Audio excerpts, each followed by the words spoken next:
ನಮಸ್ಕಾರ ವೀಕ್ಷಕರೇ. ಎನ್ಡಿಎ ಸರ್ಕಾರ ಇನ್ನೊಂದು ವರ್ಷದಲ್ಲಿ ಮಹತ್ವದ ನಿರ್ಧಾರಗಳನ್ನ ಕೈಗೊಳ್ಳುತ್ತೆ ಅನ್ನೋ ಭವಿಷ್ಯದ ಬಗ್ಗೆ ಹಿಂದಿನ ಎಪಿಸೋಡ್ನಲ್ಲಿ ಹೇಳಿದ್ವಿ. ಈಗ ಅದೇ ರೀತಿಯ ಇನ್ನೊಂದು ಭವಿಷ್ಯ ಕೂಡ ದೊಡ್ಡ ಮಟ್ಟದಲ್ಲಿ ಸದ್ದು ಮಾಡ್ತಾ ಇದೆ. ಈ ಮಹಿಳಾ ಜ್ಯೋತಿಷಿ ರಾಹುಲ್ ಗಾಂಧಿ ಬಗ್ಗೆ ಭವಿಷ್ಯ ನುಡಿದಿದ್ದು, ರಾಹುಲ್ ಆಟಾಟೋಪಗಳೆಲ್ಲ ಅಂತ್ಯವಾಗಲಿದೆ ಅಂತ ಹೇಳ್ತಾ ಇದ್ದಾರೆ.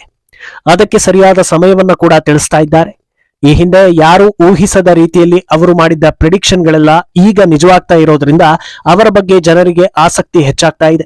ರಾಜಕೀಯ ಕುರಿತಂತೆ ಸಾಕಷ್ಟು ಭವಿಷ್ಯ ನುಡಿದಿರೋ ಅವರು ಬಿಜೆಪಿ ಎಷ್ಟು ವರ್ಷಗಳ ಕಾಲ ಅಧಿಕಾರದಲ್ಲಿ ಇರಲಿದೆ ಅನ್ನೋದನ್ನು ಕೂಡ ಪ್ರೆಡಿಕ್ಟ್ ಮಾಡ್ತಾ ಇದ್ದಾರೆ. ಇದರ ಮಧ್ಯೆ ಇತ್ತ ರಾಹುಲ್ ಗಾಂಧಿ ಮತ್ತೆ ಓಲೈಕೆ ರಾಜಕೀಯದಲ್ಲಿ ತೊಡಗಿದ್ದು, ಭಾರತೀಯರು ರಾಹುಲ್ ವಿರುದ್ಧ ಆಕ್ರೋಶವನ್ನ ಹೊರ ಹಾಕ್ತಾ ಇದ್ದಾರೆ.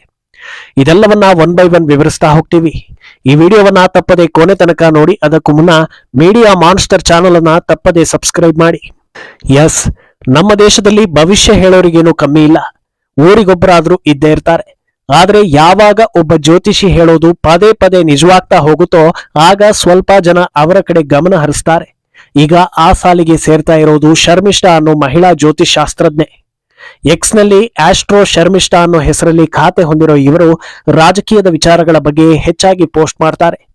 ಈಗ ಪದೇ ಪದೇ ಜಾತಿ ಹಾಗೂ ಒಂದಲ್ಲ ಒಂದು ವಿಚಾರಗಳನ್ನ ಮುಂದಿಟ್ಕೊಂಡು ಬರೋ ರಾಹುಲ್ ವಿರುದ್ಧ ಸ್ಫೋಟಕ ಭವಿಷ್ಯವನ್ನ ನುಡಿದಿದ್ದಾರೆ. ಇನ್ನು ಹೆಚ್ಚು ದಿನಗಳ ಕಾಲ ರಾಹುಲ್ ಗಾಂಧಿಯ ಆಟಾಟೋಪಗಳು ನಡೆಯೋದಿಲ್ಲ. ಈ ವರ್ಷದ ಅಂತ್ಯದೊಳಗಾಗಿ ರಾಹುಲ್ ದೇಶವನ್ನೇ ಬಿಟ್ಟು ಓಡಿ ಹೋಗೋ ಪರಿಸ್ಥಿತಿ ಬರುತ್ತೆ ಅಂತ ಖಡಾಖಂಡಿತವಾಗಿ ನುಡಿತಾ ಇದ್ದಾರೆ. ರಾಹುಲ್ ಗಾಂಧಿ ಎಲ್ಲಾ ವಿಚಾರಗಳಲ್ಲೂ ಜಾತಿ ಮೀಸಲಾತಿ ಬಗ್ಗೆ ತಗಾದೆಯನ್ನ ತೆಗಿತಾ ಇದ್ದಾರೆ.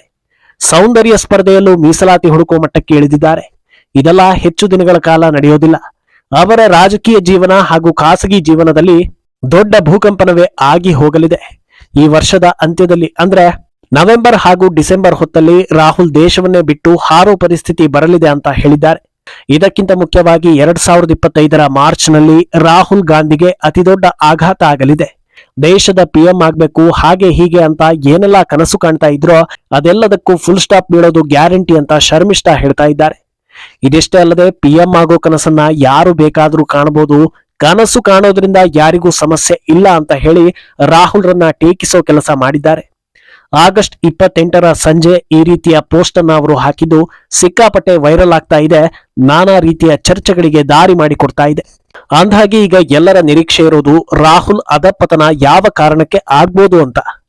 ರಾಜಕೀಯದ ಲೆಕ್ಕಾಚಾರಗಳ ಪ್ರಕಾರ ಅವರೇ ಸೃಷ್ಟಿಸಿರೋ ಕಂದಕಕ್ಕೆ ರಾಹುಲ್ ಗಾಂಧಿ ಬೀಳುವಂತಾಗುತ್ತೆ ಅನ್ನೋದು. ಈಗಾಗಲೇ ನ್ಯಾಷನಲ್ ಹೆರಾಲ್ಡ್ ನಂತ ತನಿಖೆ ನಡೀತಾ ಇರೋ ಕೇಸ್ಗಳಿವೆ.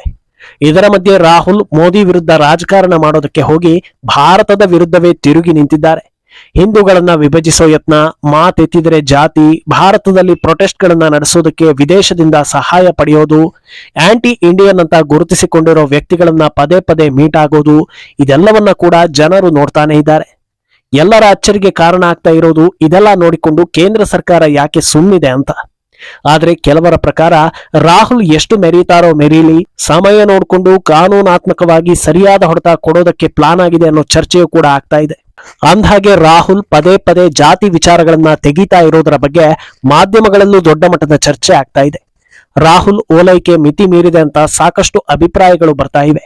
ಆದ್ರೆ ಇದರ ನಡುವೆಯೂ ರಾಹುಲ್ ಈಗ ಇನ್ನೊಂದು ಆರೋಪ ಎತ್ಕೊಂಡು ಸದ್ದು ಮಾಡ್ತಾ ಇದ್ದಾರೆ. ಭಾರತದಲ್ಲಿ ಮುಸ್ಲಿಮರ ಮೇಲೆ ದಾಳಿ ಆಗ್ತಾ ಇದೆ ಅಂತ ದನಿ ಏರಿಸಿದ್ದಾರೆ. ಹರಿಯಾಣದಲ್ಲಿ ದನದ ಮಾಂಸ ತಿಂದಿದ್ದ ಅನ್ನೋ ಕಾರಣಕ್ಕೆ ವ್ಯಕ್ತಿ ಮೇಲೆ ಹಲ್ಲೆ ಆಗಿದೆ. ಅದರಿಂದ ಮುಸ್ಲಿಮರಿಗೆ ಭಾರತದಲ್ಲಿ ಬಹಳ ತೊಂದರೆ ಆಗ್ತಾ ಇದೆ ಅಂತ ರಾಹುಲ್ ಆರೋಪಿಸ್ತಾ ಇದ್ದಾರೆ. ಬಾಂಗ್ಲಾ ಹಿಂದೂಗಳ ಬಗ್ಗೆ ಒಂದೇ ಒಂದು ಮಾತು ರಾಹುಲ್ ಬಾಯಲ್ಲಿ ಬರಲಿಲ್ಲ. ಬಂಗಾಳ ರೇಪ್ ಅಂಡ್ ಮರ್ಡರ್ ಬಗ್ಗೆ ತುಟಿಯನ್ನೇ ಬಿಚ್ಚಲಿಲ್ಲ. ವಕ್ಫ್ ಆಸ್ತಿ ಅಂತ ಹೇಳಿ ಒಂದು ಹಳ್ಳಿಯಲ್ಲಿರೋ ಹಿಂದೂಗಳನ್ನೆಲ್ಲ ಓಡಿಸೋ ಕೆಲಸ ಆಗ್ತಾ ಇದ್ರೂ ಮಾತಾಡ್ಲಿಲ್ಲ. ಈಗ ಈ ಹೇಳಿಕೆ ಕೊಡ್ತಾ ಇರೋದು ಓಲೈಕೆ ಅನ್ನೋದು ಎಂತವರಿಗಾದ್ರೂ ಗೊತ್ತಾಗತ್ತೆ. ಇಂಥ ಕೆಲಸಗಳನ್ನ ಹೆಚ್ಚು ಹೆಚ್ಚು ಮಾಡೋದಕ್ಕೆ ಹೋಗಿಯೇ ಸಿಕ್ಕಿಕೊಳ್ಳೋ ಪರಿಸ್ಥಿತಿ ಬರಬಹುದು. ಕೊನೆಗೆ ಆ ಭವಿಷ್ಯದಂತೆಯೇ ಆಗ್ಬೋದು ಅಂತ ಜನರು ಮಾತಾಡ್ತಾ ಇದ್ದಾರೆ.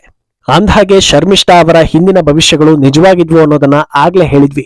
ಅದರಲ್ಲಿ ಪ್ರಮುಖವಾಗಿರೋದು ಬಂಗಾಳದ ಭವಿಷ್ಯ. 2024 ಲೋಕಸಭಾ ಚುನಾವಣೆಯಲ್ಲಿ ಮೋದಿ ಗೆದ್ದು ಪ್ರಮಾಣ ವಚನವನ್ನ ಸ್ವೀಕರಿಸ್ತಾರೆ. ಈ ಹೊತ್ತಲ್ಲಿ ತಮ್ಮ ಆಕ್ರೋಶವನ್ನ ಹೊರ ಹಾಕಿದ್ದ ಮಮತಾ ಬ್ಯಾನರ್ಜಿ ಎಲ್ಲಾ ಲೈಟ್ಗಳನ್ನ ಆರಿಸುವ ಮೂಲಕ ಮೋದಿಗೆ ಟಕ್ಕರ್ ಕೊಟ್ಟಿದ್ದು ದೊಡ್ಡ ಸುದ್ದಿಯಾಗಿತ್ತು. ಜೂನ್ 11ನೇ ತಾರೀಕು ಇದೇ ಶರ್ಮಿಷ್ಠಾ ಒಂದು ಭವಿಷ್ಯವನ್ನ ನುಡಿದಿದ್ರು. ಈಗ ಲೈಟ್ ಆರಿಸ್ತಾ ಇದ್ದಾರೆ. ಆದ್ರೆ ಆಗಸ್ಟ್ ಹೊತ್ತಲ್ಲಿ ಮಮತಾ ಬ್ಯಾನರ್ಜಿ ಭವಿಷ್ಯಕ್ಕೆ ಕತ್ತಲು ಕವಿಯಲಿದೆ ಅಂತ ಹೇಳಿ ಪೋಸ್ಟ್ ಹಾಕಿದ್ರು. ಅದರಂತೆಯೇ ಬಂಗಾಳದಲ್ಲಿ ಟ್ರೈನಿ ವೈದ್ಯ rape and murder case Didi ಕುತ್ತಿಗೆಗೆ ಬಂತು. ಇಂಥ ಕ್ರೈಮ್ಗಳನ್ನೆಲ್ಲ ಆರಾಮಾಗಿ ಖುಲಾಸೆ ಮಾಡ್ಬೋದು ಅಂತ ಮಮತಾ ಅಂದುಕೊಂಡಿದ್ರೇನೋ, ಆದ್ರೆ ತಮ್ಮ ಜೀವನದಲ್ಲೇ ಇಂಥ ವಿರೋಧವನ್ನ ಅವರು ಅನುಭವಿಸಿರ್ಲಿಲ್ಲ. ಆ ಮಟ್ಟಕ್ಕೆ ಜನಾಕ್ರೋಶಕ್ಕೆ ತುತ್ತಾದ್ರು. ಅಂದಹಾಗೆ ಈ ಮಧ್ಯೆ ಶರ್ಮಿಷ್ಠಾರ ಇನ್ನೊಂದು ಭವಿಷ್ಯ ದೊಡ್ಡ ಮಟ್ಟದಲ್ಲಿ ಸದ್ದು ಮಾಡ್ತಾ ಇದೆ. ಅದೇನೆಂದ್ರೆ ಮುಂದಿನ 16 ವರ್ಷಗಳ ಕಾಲ ಬಿಜೆಪಿಯೇ ಅಧಿಕಾರದಲ್ಲಿ ಇರಲಿದೆ ಅನ್ನೋದು. ಈ ಭವಿಷ್ಯವನ್ನ ಅವರು ನುಡಿದಿದ್ದು ಮೇ 27ರಂದು, ಅಂದ್ರೆ ರಿಸಲ್ಟ್ಗೂ ಒಂದೆರಡು ದಿನಗಳ ಮುನ್ನ. ಎಐಸಿಸಿ ಅಧ್ಯಕ್ಷ ಮಲ್ಲಿಕಾರ್ಜುನ ಖರ್ಗೆ ಈ ಬಾರಿ ಬಿಜೆಪಿ ಸೋಲಲಿದೆ, ಮತ್ಯಾವತ್ತೂ ಕೂಡ ಅಧಿಕಾರಕ್ಕೆ ಬರೋದೇ ಇಲ್ಲ ಅಂತ ಒಂದು ಟ್ವೀಟ್ ಮಾಡಿರ್ತಾರೆ. ಅದಕ್ಕೆ ಪ್ರತಿಕ್ರಿಯೆ ನೀಡೋ ಶರ್ಮಿಷ್ಠಾ ಮುಂದಿನ 16 ವರ್ಷಗಳ ಕಾಲ ಬಿಜೆಪಿಯೇ ಅಧಿಕಾರದಲ್ಲಿ ಇರೋದು, ಈ ಮಾತನ್ನ ಮಾರ್ಕ್ ಮಾಡ್ಕೊಳ್ಳಿ ಅಂತ ಪೋಸ್ಟ್ ಹಾಕಿರ್ತಾರೆ. ಇದು ಕೂಡ ಸಿಕ್ಕಾಪಟ್ಟೆ ವೈರಲ್ ಆಗಿ ದೊಡ್ಡ ಚರ್ಚೆಗೆ ದಾರಿ ಮಾಡಿಕೊಟ್ಟಿತ್ತು. ಅಂದಹಾಗೆ ರಿಸಲ್ಟ್ ನಲ್ಲಿ ಕಾಂಗ್ರೆಸ್ ಚಿಗುರಿರೋದು ಗೊತ್ತಾಗಿದೆ. ಆದ್ರೂ ಇದು ನಿಜವಾಗುತ್ತಾ ಅನ್ನೋ ಅನುಮಾನಗಳು ಹಲವರಲ್ಲಿ ಕಾಡ್ತಾ ಇದೆ. ಜಾತಿ, ಓಲೈಕೆ, ಟಕಾಟಕ್ ಈ 3 ಅಸ್ತ್ರಗಳು ಎಲ್ಲೋ ಬಿದ್ದಿದ್ದ ಕಾಂಗ್ರೆಸ್ ಅನ್ನ ಎಲ್ಲಿಗೋ ತಂದಿಟ್ಟಿದೆ ಅನ್ನೋದು ರಾಹುಲ್ ಗಾಂಧಿಗೆ ಅರ್ಥವಾಗಿದೆ. ಇಡೀ ಎಲೆಕ್ಷನ್ ಕ್ಯಾಂಪೇನ್ ನಲ್ಲಿ ಭಾರತದ ಅಭಿವೃದ್ಧಿ ಬಗ್ಗೆ ಒಂದೇ ಒಂದು ಮಾತನಾಡದೆ 231 ಸೀಟ್ಗಳನ್ನ ಗೆದ್ದ ಖ್ಯಾತಿ ಇಂಡಿ ಒಕ್ಕೂಟಕ್ಕಿದೆ. ಭಾರತ ಅಭಿವೃದ್ಧಿ ಮಾಡದೆಯೇ ಭಾರತೀಯರ ಮನಸ್ಸು ಗೆಲ್ಲಬಹುದು ಅನ್ನೋದು ಮನದಟ್ಟಾಗಿದೆ. ಅಂದಿನಿಂದ ಇಂದಿನ ತನಕ ಜಾತಿ, ಧರ್ಮ ಬಿಟ್ಟು ಬೇರೆ ಯಾವುದರ ಬಗ್ಗೆಯೂ ರಾಹುಲ್ ಗಾಂಧಿ ಮಾತಾಡ್ತಾನೆ ಇಲ್ಲ. ರಾಹುಲ್ ಗಾಂಧಿ ವೋಟ್ ಬ್ಯಾಂಕ್ ತಪ್ಪದೆ ವೋಟಿಂಗ್ಗೆ ಬಂದು ಒಂದೇ ಒಂದು ವೋಟ್ ಮಿಸ್ ಆಗದಂತೆ ಬೆಂಬಲ ನೀಡ್ತಾ ಇದೆ. ಇಷ್ಟೆಲ್ಲ ಇರುವಾಗ ಈ ವಿಚಾರದಲ್ಲಿ ಶರ್ಮಿಷ್ಠಾ ಭವಿಷ್ಯ ನಿಜವಾಗೋದು ಹೇಗೆ ಅನ್ನೋದು ಹಲವರ ಪ್ರಶ್ನೆ.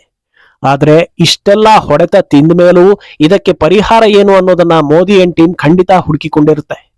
ಸರಿಯಾಗಿ ಟಕ್ಕರ್ ಕೊಡ್ತಾರೆ ಅಂತಲೂ ಕೆಲವರು ಚರ್ಚೆ ಮಾಡ್ತಾ ಇದ್ದಾರೆ. ಆದ್ರೆ ಒಂದು ವೇಳೆ ಶರ್ಮಿಷ್ಠಾ ಭವಿಷ್ಯ ಹೇಳಿದಂತೆ 16 ವರ್ಷ ಕಾಂಗ್ರೆಸ್ ಕೈಗೆ ಅಧಿಕಾರ ಸಿಕ್ಕದೇ ಇದ್ರೆ ರಾಹುಲ್ ರಾಜಕೀಯ ಹಾಳಾಗೋದು ಗ್ಯಾರಂಟಿ. ಯಾಕಂದ್ರೆ ಕಾಂಗ್ರೆಸ್ನ ಯುವ ನಾಯಕ ಅಂತ ಕರೆಸಿಕೊಳ್ಳೋ ರಾಹುಲ್ ಗಾಂಧಿಗೆ ಈಗ 54 ವರ್ಷ. 16 ವರ್ಷಗಳ ಬಳಿಕ ಅಂದ್ರೆ 70 ವರ್ಷ ಆಗುತ್ತೆ. ಆ ಹೊತ್ತಲ್ಲಿ PM ಆದ್ರು ಅಂದ್ರೆ ಎಷ್ಟು ವರ್ಷಗಳ ಕಾಲ ಅವರಲ್ಲಿ ರಾಜಕೀಯ ಉತ್ಸಾಹ ಇರಬಹುದು ಅನ್ನೋದು ಒಂದು ಚರ್ಚೆ. ಆದ್ರೆ ಆ ಹೊತ್ತಲ್ಲಿ ಕಾಂಗ್ರೆಸ್ ಒಳಗೆ ಯಾವ ಪರಿಸ್ಥಿತಿ ಇರಲಿದೆಯೋ, ಮಿತ್ರ ಪಕ್ಷಗಳ ಬೆಂಬಲ ಇರುತ್ತೋ ಇಲ್ವೋ, ಇದೆಲ್ಲವೂ ಕೂಡ ಚರ್ಚೆ ಆಗ್ತಾ ಇದೆ. ಇದೆಲ್ಲ ದಾಟಿ ಒಂದು ವೇಳೆ ಪ್ರಧಾನಿ ಆಗೋ ಅವಕಾಶ ಸಿಕ್ಕಿದ್ರು ದೇಶ ವಿಭಜಿಸೋದು, ಹಿಂದೂಗಳ ನಾಶ ಮಾಡೋದು, ವಿದೇಶಿ ಶಕ್ತಿಗಳಿಂದ ಹಣದಾಸೆಗೆ ಭಾರತವನ್ನ ಹಾಳುಗೆಡುವುದು, ಇದೆಲ್ಲವನ್ನ ಒಂದೇ ತಿಂಗಳಲ್ಲಿ ಮಾಡಿ ಮುಗಿಸ್ತಾರೆ. ಇನ್ಯಾವ ಕೆಲಸ ಅವರಿಗೆ ಉಳಿಯೋದಿಲ್ಲ ಅನ್ನೋದು ಮತ್ತೆ ಕೆಲವರ ಅಭಿಪ್ರಾಯ. ಇನ್ನು ಇದಿಷ್ಟೇ ಅಲ್ಲದೆ ಅಂತಾರಾಷ್ಟ್ರೀಯ ರಾಜಕೀಯ ಸಂಬಂಧವು ಸಾಕಷ್ಟು ಭವಿಷ್ಯಗಳನ್ನ ಶರ್ಮಿಷ್ಠಾ ನುಡಿದಿದ್ದಾರೆ. 2025ರಲ್ಲಿ ಚೀನಾ ಹಾಗೂ ರಷ್ಯಾ ನಡುವೆ ಸಮಸ್ಯೆಗಳು ಉಂಟಾಗಬಹುದು ಅಂತ ಈಗಲೇ ಪ್ರೆಡಿಕ್ಟ್ ಮಾಡ್ತಾ ಇದ್ದಾರೆ. ಒಟ್ನಲ್ಲಿ ಭವಿಷ್ಯಗಳನ್ನೆಲ್ಲ ಆಗೇ ಆಗುತ್ತೆ ಅಂತ ನಂಬೋದಕ್ಕೂ ಸಾಧ್ಯವಿಲ್ಲ, ಆಗೋದಿಲ್ಲ ಅಂತ ನಿರ್ಲಕ್ಷಿಸೋದಕ್ಕೂ ಸಾಧ್ಯವಿಲ್ಲ. ಏನಾಗಲಿದೆ ಅನ್ನೋದನ್ನ ಕಾದು ನೋಡ್ಬೇಕು. ಈ ಬಗ್ಗೆ ನಿಮ್ಮ ಅಭಿಪ್ರಾಯವನ್ನ ತಪ್ಪದೆ ಕಾಮೆಂಟ್ ಮೂಲಕ ತಿಳಿಸಿ.